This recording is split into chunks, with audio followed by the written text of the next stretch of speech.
So now let's take the next set of questions. The question says, अब ये किसका है, वर्क टाइम का, ठीक है.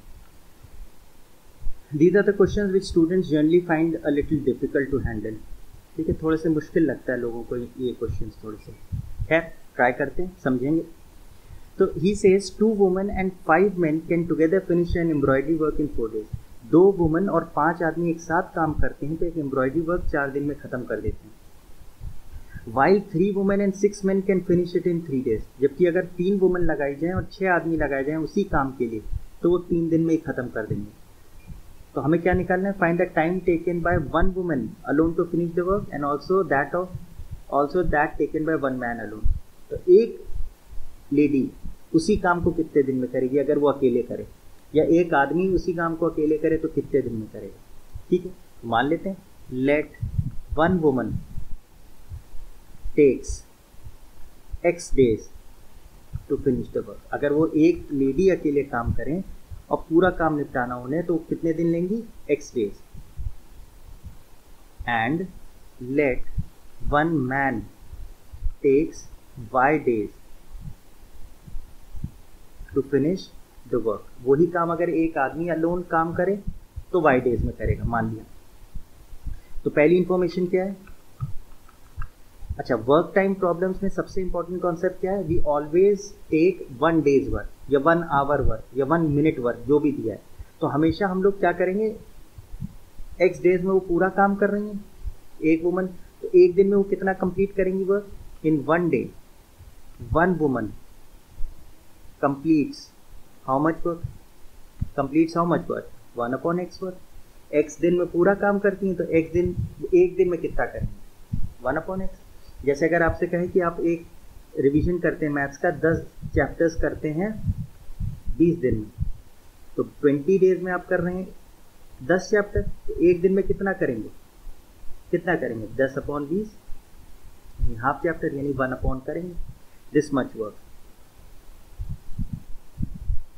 ठीक है, सिमिलरली यही कॉन्सेप्ट हम मैन में लगाएंगे. इन 1 day 1 man completes how much work, 1 upon y work. अब देखिए अकॉर्डिंग टू योर क्वेश्चन कितने वुमन कर रही थी काम, 2 वुमन. तो इन 1 डे एक दिन में 2 वुमन कितना काम करेंगी, कंप्लीट करेंगी. 2 woman complete how much work, एक वुमन करती है 1 upon x वर्क, तो 2 वुमन करेंगी 2 upon x वर्क. इसी तरह एक आदमी एक दिन में 1 upon y वर्क करता है, तो 5 आदमी एक दिन में कितना निपटाएंगे work, in 1 day 5 men complete how much work, 5 upon y work. तो टोटल वर्क कितना कंप्लीट किया, टोटल वर्क कंप्लीटेड कितना हो गया, 2 upon x plus 5 upon y. और ये टोटल वर्क हमेशा क्या माना जाता है, 1. टोटल वर्क क्या होता है, 1 होता है. अच्छा नहीं, उन्होंने टोटल वर्क कितने दिन में करा है, 4 डेज में. तो इन 4 डेज दे कंप्लीट कितना वर्क, 1 वर्क मतलब कंप्लीट वर्क. तो एक दिन में उन्होंने कितना करा होगा, इन 1 day they complete, in 1 day they complete how much work, 1/4 work, 1/4. तो ये तो एक ही दिन का तो काम है उन सब लोगों का, तो वो किसके बराबर हो गया, 1/4. क्योंकि 4 दिन में उन सब ने मिलके एक काम किया था पूरा, तो एक दिन में कितना खत्म कर पाए होंगे, 1/4. और ये 1 डे का ही तो वर्क है उन सब का. ये हमारी हो गई फर्स्ट इक्वेशन. अब ऑब्वियसली आप समझ गए होंगे this is not a linear equation in 2 variables, this is equation reducible to linear equation. ठीक है, क्योंकि वेरिएबल्स हमारे क्या आ रहे हैं, डिनोमिनेटर में आ रहे हैं, x की पावर -1 हो जाएगा, y की पावर -1 हो जाएगा. Similarly next information, 3 women and 6 men can complete the same work in 3 days. तो सारे स्टेप्स वही रहेंगे. तो इन 1 day 3 women complete how much work, एक दिन में तो 1/x करती हैं, तो 3 वुमेन कितना करेंगी एक दिन में, 3/x वर्क. और एक दिन में एक आदमी कितना करता है, 1 upon y. तो हमारे पास कितने मैन है, 6 मैन है. इन 1 day 6 men complete how much work, 6 upon y. तो टोटल वर्क कितना कंप्लीट कर रहे हैं, total work completed in one day, एक दिन में ही तो कर रहे हैं सब लोग, यहाँ भी इन वन डे। कितना करा, 3/x plus 6/y is equal to, अब कितने दिन में इन्होंने पूरा काम किया था, 3 डेज में, इतने मैंने मिलके 3 डेज में किया था। तो एक दिन में इन लोगों ने कितना काम किया, इन 3 days they complete how much work, 1 work. तो इन 1 day they complete how much work, एक दिन में उन सब ने मिलके कितना कंप्लीट किया होगा, 1/3 वर्क। ठीक है, तो यही तो 1 डे का वर्क है उनका, यही तो 1 डे का वर्क है उन लोगों का, किसके बराबर हो गया, 1/3। This becomes your second equation. अब इसको हमें सॉल्व करना है, 2/x 5/y is 1/4 and 3/x plus 6/y is 1/3। तो ऑब्वियसली अब आपको लीनियर इक्वेशंस नहीं दिख रही, तो आप इसमें क्या हम लोग अप्रोच लगाते थे कि 1/x को a, 1/y को b मान लेते थे।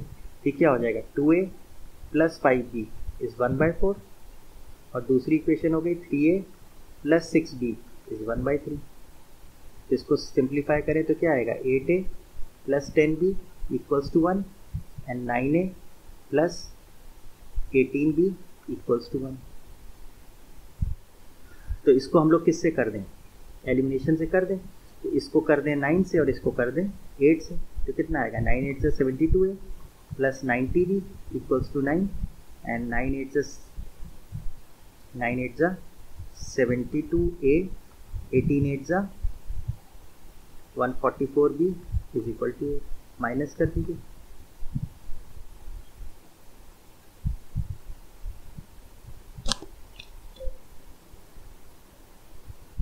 ठीक है, तो यहाँ पे हमसे एक मिस्टेक हुई है, 8a प्लस 20b, क्योंकि हम लोग का देखिए नेगेटिव आ रहा है इसलिए मैं रुक गया था।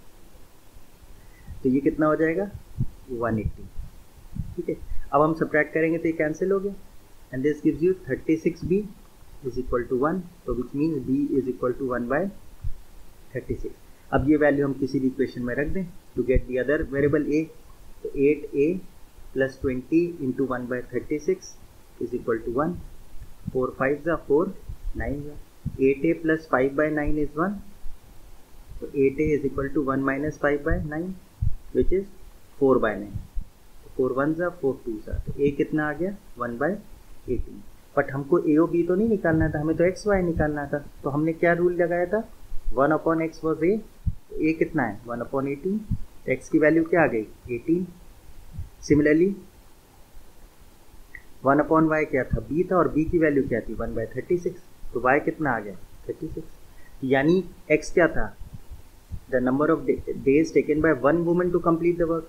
तो number of days for one woman to complete the work क्या है, पूरा काम अगर एक लेडी करती तो कितना दिन लगते, 18 days.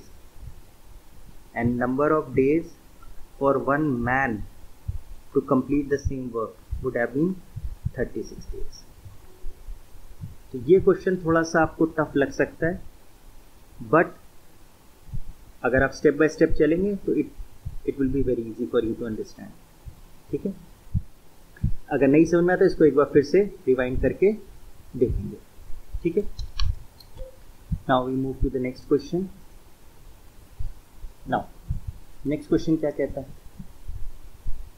Question says Ruhi travels 300 kilometers to her home partly by train and partly by bus। मतलब रूही कहीं से अपने घर पहुंच रही है तो वो 2 मोड्स ऑफ ट्रांसपोर्टेशन यूज कर रही है, ट्रेन और बस। कुछ हिस्सा वो ट्रेन से ट्रैवल करती है और कुछ बस से करती है, और टोटल डिस्टेंस उसे कितना ट्रैवल करना है, 300 किलोमीटर्स। ठीक है, she takes 4 hours if she travels 60 kilometre by train and the remaining by bus. अगर वो 300 किलोमीटर में से 60 किलोमीटर ट्रेन से चले और बाकी का डिस्टेंस बस से चले तो उसे 4 hours लगते हैं। If she travels 100 kilometre by train and the remaining by bus it takes 10 minutes longer. अगर वो ट्रेन से 100 किलोमीटर चले और बाकी डिस्टेंस बस से चले तो उसको 10 मिनट ज़्यादा लगते हैं। तो find the speed of the train and the bus separately. ठीक है, तो हमने कहा हमें नहीं मालूम, let the speed of train be x kilometers and let the speed of bus be y kilometers. हमें नहीं मालूम, तो क्या इन्फॉर्मेशन है? She takes 4 hours if she travel 60 kilometre by train. तो टाइम का फॉर्मूला क्या होता है? Distance upon speed. तो टाइम टेकन बाय ट्रेन क्या है? कितना डिस्टेंस ट्रैवल कर रहे हैं? 60 किलोमीटर. और स्पीड क्या है ट्रेन की? x. इतना समय लगा. इसी तरीके से बस में कितना समय लगा? t फॉर बस इज कितना डिस्टेंस ट्रैवल किया? 300 किलोमीटर ट्रैवल करना, तो 60 ट्रैवल किया ट्रेन से, तो मतलब कितना डिस्टेंस ट्रैवल बचा? 300 माइनस 60 अपॉन डिस्टेंस के लिए यहाँ हमें किसको स्पीड लेनी पड़ेगी? स्पीड क्या है? बस की y है, तो दिस बिकम्स 240 आवर्स. और ये दोनों का टोटल टाइम मिला के कितना समय लगा उसको? 4 आवर्स. बस से और ट्रेन से मिला के उसको कितना समय लगा? According to question 60 upon x plus 240 upon y is equal to what? 4. Obviously आप समझ गए, this is equation reducible to linear form, क्योंकि एक्स वाई डिनोमिनेटर में आ रहा है. अच्छा, एक काम और कर सकते हैं, वी कैन रिड्यूस दिस. 4 से सब जा रहा है, 4 1 जा 4 60 जा 4 15 जा, तो your equation becomes 15 by x 60 upon y equals to 1. ये आपकी एक्चुअली में फर्स्ट इक्वेशन हो गई. ठीक है, अब सेकंड केस आती है. अब सेकंड केस हमेशा स्टार्टिंग से होगा. She travels 100 kilometres by train. तो टाइम टेकन बाय ट्रेन अब इस बार क्या होगा? 100 किलोमीटर्स चले और स्पीड ऑफ ट्रेन क्या है? x. इतने आवर्स. अब रिमेनिंग डिस्टेंस वो बस से चल रही, तो रिमेनिंग डिस्टेंस कितना बचा? 300 में से 100 रिड्यूस कर दें, और स्पीड ऑफ बस क्या थी? y थी, यानी 200 अपॉन y आवर्स. तो अकॉर्डिंग टू द क्वेश्चन अब उन्हें कितना समय लग रहा है? 10 मिनट्स लॉन्गर. जो पहले समय था उससे भी 10 मिनट ज़्यादा, यानी 100 upon x plus 200 upon y is equal to कितना समय लग रहा है? 4 आवर्स एंड 10 मिनट्स. 4 आवर पहले लगता था, अब 10 मिनट और ज़्यादा लग रहा है. इसको आवर्स में बदल लें. 4 प्लस 10 अपॉन 60, तो विच इज 10 बाई 60. क्या मतलब? मिनट्स को आवर्स में बदल लें तो 25 बाई 6. तो 100 upon x plus 200 upon y is 25 by 6. Now again we can reduce this. 25 8s and 25 4s. ये क्यों कर रहे हैं? जिससे हमारा कैलकुलेशन थोड़ा आसान हो जाए. 8 upon y is 1 by 6. Now this becomes your second equation. Now तो इसे हम किससे करेंगे? Equation reducible to linear form. तो बस हमें क्या करना होता है उस केस में?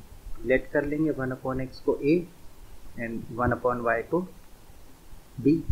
तो अब हम क्या इक्वेशंस लिख सकते हैं? 15a plus 60b equals to 1. Let's ये थर्ड. और यहाँ पे क्या लिख सकते हैं? 14a plus 8b is equal to 1 by 6. अब ये 1 बाई 6 को हम लेफ्ट साइड ले जाएं तो क्या होगा? 6 4 24a plus 48b equals to 1. ये हमने फोर्थ मान ली. अब थर्ड और फोर्थ को they are are linear equation in two variables a and b. उनको हम सॉल्व कर लेंगे. ये कितना आएगा? 24a plus 48b equals to 1. तो इसमें हम क्या करें? एलिमिनेशन लगा देते हैं एंड थोड़ा सा लेंदी हो जाएगा. चाहें तो हम इसमें सब्स्टिट्यूशन भी लगा सकते हैं, बट देन वो भी लेंदी ही होगा. तो इसको हम लोग ने कर दिया लेट से 15. इसको अगर हम 8 से कर दें 24 5. यस, इसको अगर हम 8 से कर दें और इसको हम 5 से कर दें, 15 8 जा 120 एंड 24 5 जा 120. तो कितना आ जाएगा? 120a प्लस 8 6 जा 48 480b इज 8 और 120a plus 240b is equal to 5. तो माइनस माइनस एंड माइनस, क्योंकि 120 सेम आ गया और सेम साइन है तो सब्ट्रैक्ट कर दिया, और ये आ गया 240b इज इक्वल टू 3. तो b कितना आ गया? 3 upon 240 which can be reduce to 1 by 80. अब ये वैल्यू आप कहीं भी रख दीजिए दोनों इक्वेशंस में से. तो लेट से हमने 15a थर्ड वाली में रख दिया. 15a plus 60 into b is 1 by 80 is 1. 2 3 जा 2 4 जा. तो 15a is equal to 1 minus 3 by 4 which is 1 by 4. तो a कितना आ गया? 3 नीचे ले गए 1 बाई 60. और ए कितना, बी कितना आ गया 1/80। पर हमको ए और बी तो नहीं चाहिए था, हमें तो एक्स और वाई चाहिए। तो 1/x क्या था, ए, और ए कितना है 1/60। therefore x कितना आ गया 60। सिमिलरली 1/y क्या था, b, और b क्या है 1/80। therefore y क्या आ गया सिंपली 80। और xy हमारी क्या थी, स्पीड ऑफ ट्रेन और बस। तो अब हमारा फाइनल आंसर क्या है, speed of train is x क्या है 60 किलोमीटर्स पर आवर, और स्पीड ऑफ बस क्या है y, एंड वो कितना है 80 किलोमीटर्स पर। तो ये आपने क्वेश्चन देखा। अब ये किसका था, स्पीड टाइम का था। This was related to speed time. ठीक है, तो there can be infinite questions on based on practical problems. हर सिचुएशन के लिए हम क्वेश्चंस क्रिएट कर सकते हैं। ठीक है, बस हमें अपने कॉन्सेप्ट्स क्लियर रखने हैं। ठीक है, let us go on this question. Question says, one says, कोई कहता है, give me 100 friend, I shall then become twice as rich as you. एक ने दूसरे से कहा कि आप मुझे 100 रुपए दीजिए दोस्त, मैं आपसे 2 गुना रिच हो जाऊंगा, मतलब मेरे पास आपसे 2 गुने पैसे हो जाएंगे। द अदर रिप्लाइज, तो दूसरे ने कहा, इफ यू गिव मी 10, अगर तुम मुझे 10 रुपए दो, then I shall be 6 times as rich as you, मैं तुमसे 6 गुना ज्यादा रिच हो जाऊंगा। तो tell me what is the amount of their respective capital, मतलब उनके पास कितने कितने रुपए थे। ठीक है, हमने मान लिया। Let first person has x rupees and let second person has y rupees. मतलब ये जो पहला वाला था इसके पास कितने x रुपीज थे, और जो दूसरा वाला था उसके पास कितने y रुपीज। तो फर्स्ट स्टेटमेंट देखिए क्या कह रहा है, अकॉर्डिंग टू क्वेश्चन क्या है, वन सेज गिव मी 100, मतलब जितने तुम्हारे पास हैं उसमें से 100 रुपए मुझे दो। तो फर्स्ट पर्सन के पास कितने आ गए, x रुपीज थे और उसने 100 रुपए मांग लिए, तो उसके पास कितने हो गए x + 100। जो सेकंड पर्सन है उसने क्या किए, दिए 100 रुपए, तो उसके पास y रुपीज थे, तो क्या हो गए 100 कम हो गए। बोलिए, x और y थे दोनों के पास, पहले वाले ने कहा तुम मुझे 100 रुपए दो, तो उसने 100 रुपए दिए, तो उसके 100 रुपए कम हो गए, और इसको 100 रुपए मिले पहले वाले को, तो 100 रुपए बढ़ गए।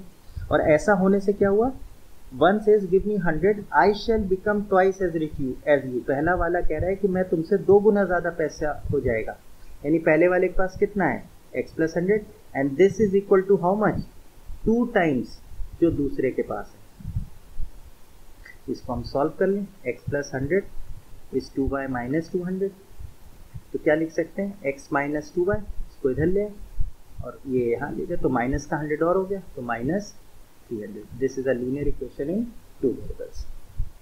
ठीक है, अब सेकंड कंडीशन क्या है, सेकंड कंडीशन में कहता है द अदर सेज, दूसरा कहता है जिसके पास y थे, इफ यू गिव मी 10, अगर तुम मुझे 10 रुपए दे दो। तो मतलब सेकंड पर्सन के पास अब कितने हो गए, y तो थे उसके पास और उसने 10 रुपए ले लिए, तो उसके पास हो गए y + 10। और फर्स्ट पर्सन के पास क्या थे, x रुपीज थे और उसने 10 रुपए दे दिए, तो क्या होगा 10 रुपए कम हो गए उसके पास। और इस सिचुएशन में क्या हुआ, उसने कहा the other says if you give me 10, I shall have 6 times as, I shall be as 6 times as rich as you. तो y + 10 ने क्या कहा कि मेरे पास कितना हो जाएगा 6 टाइम्स जो भी तुम्हारे पास है। तो बस इसको सिंप्लीफाई कर दीजिए, y + 10 इज 6x - 60। तो इसको इनफैक्ट x को हम पॉजिटिव ही रखते हैं, y को इधर ले गए, x को इधर ले 60 को इधर ले गए, तो 6x - y is 60 + 10 is 70। Now this is also a linear equation in 2 variables. तो 2 इक्वेशंस आ गई मेरे पास। x - 2y क्या है, माइनस का 300, और यहाँ से 6x - y क्या है 70। तो यहाँ हम इस बार सब्स्टिट्यूशन यूज कर लेते हैं। तो क्या करें, x को सब्जेक्ट बना लें, x कितना हो गया 2y - 300, and I put this value of x in the second, substitute this value of x in the second. तो x की जगह 2y - 300 minus y is what 70। तो क्या हो गया 12y - 600 माइनस y इज 70। तो कितना आ गया 11y इज 670। ठीक है, यहाँ पे हम लोग से 6 × 3 1800 होगा। This would be 1800। तो ये कितना हो जाएगा 11y, और यहाँ कितना हो जाएगा 1870। तो y कितना हो गया 1870 अपॉन 11। 11 1 सा 11, 11 7 सा एंड 0। तो y कितना आ गया ₹170। अब ये वैल्यू हम किसी में भी रख दें, लेट से हमने यहीं रख दी। तो 6x minus 170 is equal to 70। तो 6x क्या हो गया 170 प्लस 70 इज 240। x कितना आ गया 40। यानी फर्स्ट पर्सन के पास कितने पैसे थे, first person has x rupees थे यानी ₹40, एंड सेकेंड पर्सन के पास कितने थे y रुपीज़ थे, हैज़ 170 रुपीज़। अब चाहें तो इसको क्रॉस चेक कर लीजिए, फर्स्ट पर्सन को जब 100 रुपये मिले तो कितने हो गए उसके 140, और दूसरे के क्या रह गए 170 माइनस 100 मतलब 70 ही रह गए। तो 140 क्या है 70 का दुगना है। देखिए यही कंडीशन थी। सेकंड कंडीशन क्या थी, अगर सेकंड पर्सन को 10 रुपीज़ मिल जाते मतलब 170 प्लस 10 180, और इसको कितने हो जाते 40 में से 10 गया 30। तो देखिए 6 टाइम्स हो गए, सेकंड पर्सन के पास फर्स्ट का 6 टाइम्स हो गया, यानी बिल्कुल आंसर हमारा सही है। ठीक है।